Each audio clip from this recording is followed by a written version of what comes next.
गंगा भारत की जीवन रेखा। यह नदी न केवल भारत की सबसे महत्वपूर्ण जलधारा है, बल्कि यह हमारी सभ्यता और संस्कृति का भी प्रतीक है। गंगा नदी का उल्लेख हमारे प्राचीन ग्रंथों में भी मिलता है, जो इसे एक पवित्र और दिव्य नदी के रूप में दर्शाते हैं। गंगा भारत की सबसे पवित्र नदी है। हर साल लाखों श्रद्धालु गंगा के तट पर आते हैं और इसके पवित्र जल में स्नान करते हैं। यह माना जाता है कि गंगा में स्नान करने से पापों का नाश होता है और आत्मा को शुद्ध मिलती है। ये लाखों लोगों की आस्था का केंद्र है। गंगा के तट पर हर दिन पूजा, आरती और अन्य धार्मिक अनुष्ठान होते हैं। यहाँ के घाटों पर हमेशा भीड़ रहती है, जो गंगा की महिमा का गुणगान करती है। गंगा नदी को मां का दर्जा प्राप्त है। इसे मां गंगा के नाम से भी जाना जाता है। लोग इसे अपनी मां की तरह पूजते हैं और इसके प्रति गहरा सम्मान और श्रद्धा रखते हैं। यह हिमालय से निकलकर बंगाल की खाड़ी में मिलती है। गंगा का उद्गम स्थल गंगोत्री ग्लेशियर है, जो हिमालय की ऊंचाइयों में स्थित है। यहां से निकलकर यह नदी उत्तर भारत के कई राज्यों से होकर गुजरती है। गंगा का पानी जीवनदायी है। यह न केवल पीने के लिए उपयोगी है, बल्कि कृषि के लिए भी महत्वपूर्ण है। गंगा के पानी से सिंचाई करने से खेतों में फसलें लहलहाती हैं और किसानों की आजीविका चलती है। यह खेती के लिए भी महत्वपूर्ण है। गंगा के पानी से सिंचाई करने से फसलें अच्छी होती हैं और किसानों को भरपूर उत्पादन मिलता है। गंगा के किनारे बसे गांव और शहर इसी पानी पर निर्भर हैं। गंगा नदी के किनारे कई तीर्थ स्थल हैं। हरिद्वार, ऋषिकेश, वाराणसी, प्रयागराज जैसे शहर गंगा के तट पर बसे हैं और यहाँ हर साल लाखों श्रद्धालु आते हैं।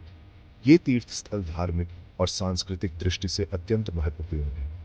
हरिद्वार, प्रयागराज, वाराणसी जैसे शहर इसके तट पर बसे हैं। इन शहरों का गंगा से गहरा संबंध है और यहाँ के लोग गंगा को अपनी जीवन रेखा मानते हैं। गंगा के तट पर बसे ये शहर धार्मिक, सांस्कृतिक और ऐतिहासिक दृष्टि से महत्वपूर्ण है।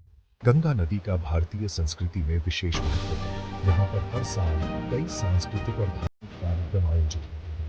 गंगा आरती, कुंभ मेला और अन्य त्योहार गंगा के तट पर मनाए जाते हैं, जो हमारी संस्कृति की धरोहर है। यह नदी हमारी आस्था, संस्कृति और जीवन का अभिन्न अंग है। गंगा के बिना भारतीय जीवन की कल्पना करना मुश्किल है। यह नदी हमारे जीवन में हमारी संस्कृति को समृद्ध करती है, हमारी व्यवस्था को मजबूत बनाती है।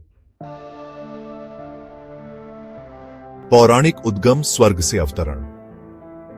यह कहानी हमें एक अद्भुत यात्रा पर ले जाती है, जहां स्वर्ग से एक पवित्र नदी का अवतरण होता है। गंगा नदी का उद्गम पौराणिक कथाओं में वर्णित है। यह नदी, जिसे हम आज गंगा के नाम से जानते हैं, अपने दिव्य स्रोत से उत्पन्न होती है।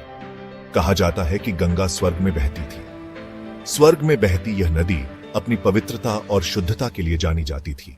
राजा भगीरथ अपने पूर्वजों की मुक्ति के लिए गंगा को धरती पर लाना चाहते थे। उन्होंने कठोर तपस्या की। उनकी तपस्या इतनी गहन थी कि देवताओं ने उनकी प्रार्थना सुन ली। भगवान शिव ने गंगा को अपनी जटाओं में समेट लिया। शिव ने गंगा के वेग को नियंत्रित करने के लिए उसे अपनी जटाओं में धारण किया। फिर उन्होंने गंगा को धरती पर उतारा।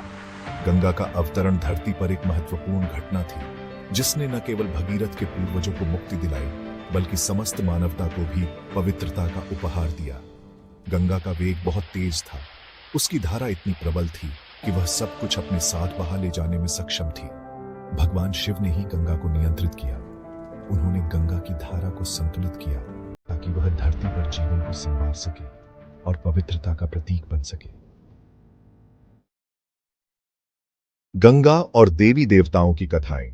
गंगा नदी, जिसे हम मां गंगा के नाम से भी जानते हैं, भारतीय संस्कृति और धर्म में एक महत्वपूर्ण स्थान रखती है।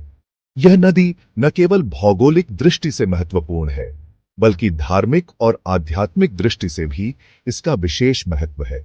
गंगा नदी से जुड़ी अनेक पौराणिक कथाएं प्रचलित हैं। इन कथाओं में गंगा का उद्गम, उसकी पवित्रता और उसके महत्व का वर्णन मिलता है। गंगा को देवी के रूप में पूजा जाता है और इसे मोक्षदायिनी माना जाता है। कहा जाता है कि भगवान विष्णु के पैर के अंगूठे से गंगा का उद्गम हुआ था। यह कथा गंगा की दिव्यता और उसकी उत्पत्ति की महत्ता को दर्शाती है। विष्णु के चरणों से निकलकर गंगा ने धरती पर आकर सभी जीवों को पवित्र किया। एक अन्य कथा के अनुसार गंगा देवी मां पार्वती का ही रूप है। यह कथा गंगा की महत्ता को और भी बढ़ा देती है। क्योंकि मां पार्वती को शक्ति और भक्ति का प्रतीक माना जाता है। गंगा देवी के रूप में वह सभी भक्तों को आशीर्वाद देती है। गंगा नदी को सभी देवी देवताओं का आशीर्वाद प्राप्त है। ये आशीर्वाद गंगा को और भी पवित्र और महत्वपूर्ण बनाता है। गंगा के जल में स्नान करने से सभी पाप धुल जाते हैं, ऐसी मान्यता है। इसीलिए गंगा के जल को पवित्र माना जाता है। लोग इसे अपने घरों में रखते हैं और विशेष अवसरों पर इसका उपयोग करते हैं। गंगा जल का धार्मिक और सांस्कृतिक महत्व असीम है। गंगा स्नान से सभी पाप धुल जाते हैं, ऐसी मान्यता है। हर साल लाखों श्रद्धालु गंगा में स्नान करने आते हैं, विशेषकर कुंभ मेले के दौरान। यह स्नान आत्मा की शुद्धि और मोक्ष की प्राप्ति का मार्ग माना जाता है। गंगा की महिमा और उसकी कथाएं भारतीय संस्कृति का अभिन्न हिस्सा है। इतिहास के पन्नों में गंगा नदी का उल्लेख प्राचीन ग्रंथों में मिलता है। रामायण, महाभारत जैसे महाकाव्यों में गंगा का वर्णन है। प्राचीन काल से ही गंगा नदी के तट पर सभ्यताएं विकसित हुई हैं। मुगल शासक भी गंगा के सौंदर्य से प्रभावित थे। उन्होंने गंगा नदी के किनारे कई इमारतें बनवाई। गंगा नदी भारत के इतिहास का एक महत्वपूर्ण हिस्सा रही है। पवित्र डुबकी, आस्था और विश्वास। लाखों श्रद्धालु गंगा नदी में डुबकी लगाते हैं। उनका मानना है कि गंगा स्नान से मोक्ष की प्राप्ति होती है। गंगा नदी में अस्थि विसर्जन का भी विशेष महत्व है। लोग गंगा नदी को अपनी मां मानते हैं। वे गंगा को पूजते हैं और उनसे प्रार्थना करते हैं। गंगा नदी लोगों की आस्था और विश्वास का प्रतीक है। गंगा का प्रदूषण एक चिंता। आज गंगा नदी प्रदूषण का शिकार है। औद्योगिक कचरा, सीवेज और धार्मिक अनुष्ठानों के कारण गंगा का पानी दूषित हो रहा है। गंगा नदी का प्रदूषण एक गंभीर समस्या है। इससे नदी में रहने वाले जीवों को खतरा है। गंगा के प्रदूषण से मानव जीवन पर भी बुरा प्रभाव पड़ रहा है। नमामि गंगे सफाई के प्रयास। सरकार गंगा नदी की सफाई के लिए प्रयासरत है। नमामि गंगे जैसी योजनाओं के माध्यम से गंगा को प्रदूषण मुक्त बनाने का प्रयास किया जा रहा है। नदियों में सीवेज के प्रवाह को रोकने के लिए सीवेज ट्रीटमेंट प्लांट लगाए जा रहे हैं। लोगों को जागरूक करने के लिए अभियान चलाए जा रहे हैं। गंगा आज चुनौतियां और समाधान। गंगा नदी को बचाने के लिए अभी बहुत कुछ करने की जरूरत है। बढ़ती आबादी, औद्योगिकरण और जलवायु परिवर्तन गंगा के लिए चुनौती बने हुए हैं। हमें जल संरक्षण के प्रति जागरूक होना होगा। जल का दोहन कम से कम करना होगा। सरकार के प्रयासों में सहयोग देना होगा।